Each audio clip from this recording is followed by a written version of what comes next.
Chapter 22 of SDM4 actually moves us from a somewhat dry single group comparisons, like looking at a single proportion or a single mean, to really be thinking about comparing groups. There's a lot of things in here, there's a lot of technical things in here, but the big picture is it's actually everything we do for one group we can actually be doing for two.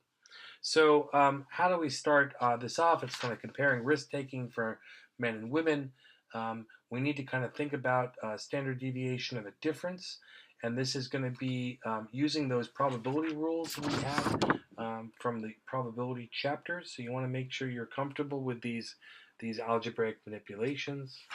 We can now think about kind of differences in proportions. As always, we need to kind of look at our assumptions and conditions, which are laid out in 22.2. And then we can actually calculate a confidence interval for the difference between two proportions and provide that in this section. Nice example here, think, show, tell for this. And then kind of the equivalent thing for thinking about a test, almost equivalent, testing for the difference between proportions. Slight differences in how we structure things in terms of hypotheses, but the same general ideas. Two proportion z-test is laid out here.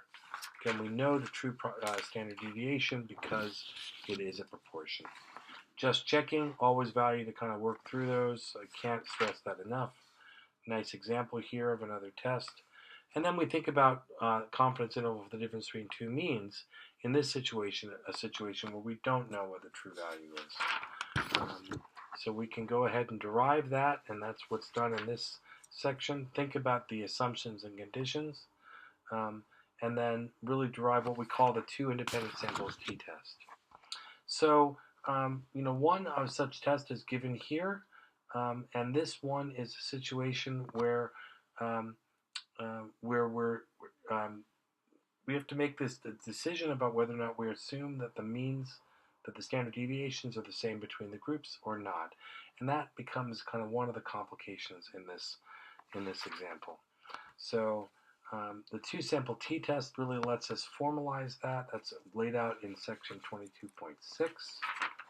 And a step-by-step example for this. Again, a lot of things in this chapter continues going through because it's doing both proportions and means. There's something called Tukey's quick test, which is cool, but you're not responsible for it. There's another non-parametric procedure called the rank sum test, also cool, you're not responsible for it. The pooled t-test actually is a situation where we're assuming that the standard deviations are both the same in the group. There's this equal variance assumption. In general, if we don't know the means, why would we make that assumption? So for the most part, when we do a t-test, I'll show you in a minute, in R, we're going to be assuming they're unpooled, that it's the unequal variance t-test. So lots of ways we can be going wrong with this. Let me jump to the code to be doing t-tests.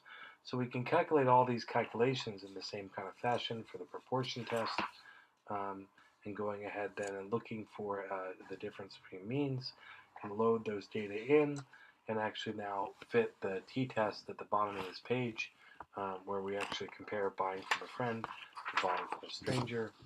We get those results. We can do the same thing in terms of in a more lattice-friendly way. This lets us kind of do graphical displays or other kinds of descriptions using the mosaic commands. But it really gives us identical results.